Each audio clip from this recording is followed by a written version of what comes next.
Welcome back to Bat Fridays here on One Comic Book a Day, where we're covering Detective Comics issue 79, Destiny's Auction. This is a very different Batman story, which you could argue is refreshing, but I've had no real problem with how Batman stories have been structured in the Golden Age. They've been entertaining enough, mainly through having well-depicted action, action that seems pretty exciting and difficult for Batman to do. So there's actually a reason to go through with it, and it doesn't feel like you're wasting your time, kind of like how Superman just kind of goes through the motions and the action scenes just kind of happen like that. And they're not even particularly all that cool or well thought of.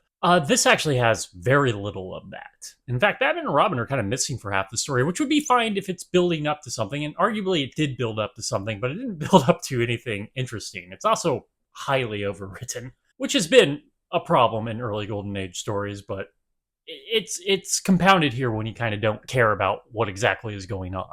So what is this story? And that's a good question. It's there's a lot of ideas happening. I don't think they quite come together, nor do the themes quite make sense. So three separate people at three separate times go and see the same fortune teller. The fortune teller gives them a fortune that sounds good, but they're misconstruing the words. And it turns out something bad's about to happen. Specifically with the last guy, who's probably the most important guy, the robber, Pete. Sounding like when he breaks in for his next job, he will be rewarded, except the reward is Batman and Robin throwing him in the slammer.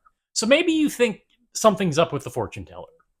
Maybe she has actual magical powers. Remember, one of the early Batman stories was him fighting some vampires. So the supernatural does exist in this universe, even though they've forgotten about it and don't seem to want to tell those kind of stories anymore. But no, the fortune teller is actually not that important. Neither are Batman and Robin, to be all that honest about.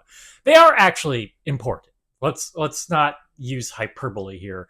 The plot needs them to exist, and it's not being superfluous. The story wouldn't end up the same way without Batman and Robin showing up.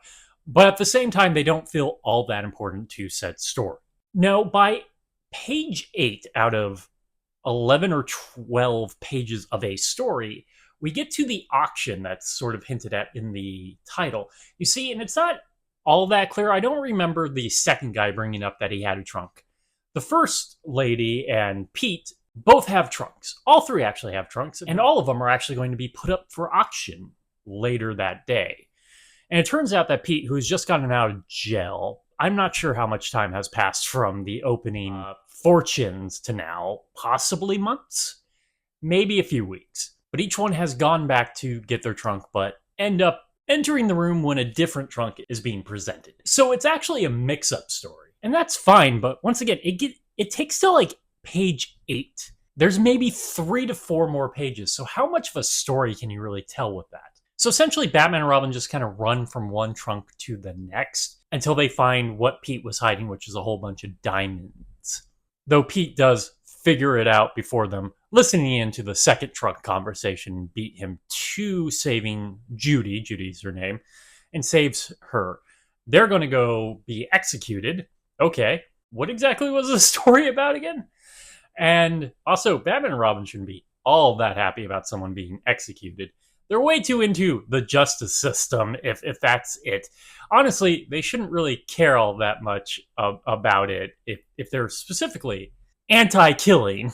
They should be, like, annoyed by it. And the other two people end up, from this experience and knowing each other, creating a theater show that makes them both famous and rich, which I guess completes their prophecies. In the good way, not the bad way. So they come out being right how they interpret them in the first place. I'm not sure what to make of this story. And at the end, Batman and Robin actually go see the fortune teller, who basically tells them that they're instruments of destiny, without 100% knowing that they're Batman and Robin, but hints at it a bit.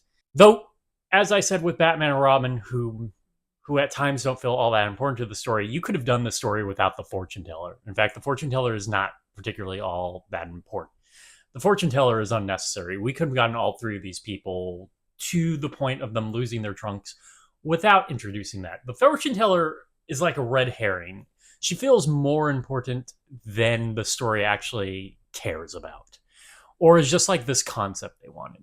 because there's definitely like a theme of be careful what you wish for with the fortune teller, but then that's not what exactly it is. It's a mess of what it's trying to say or what it intentionally says.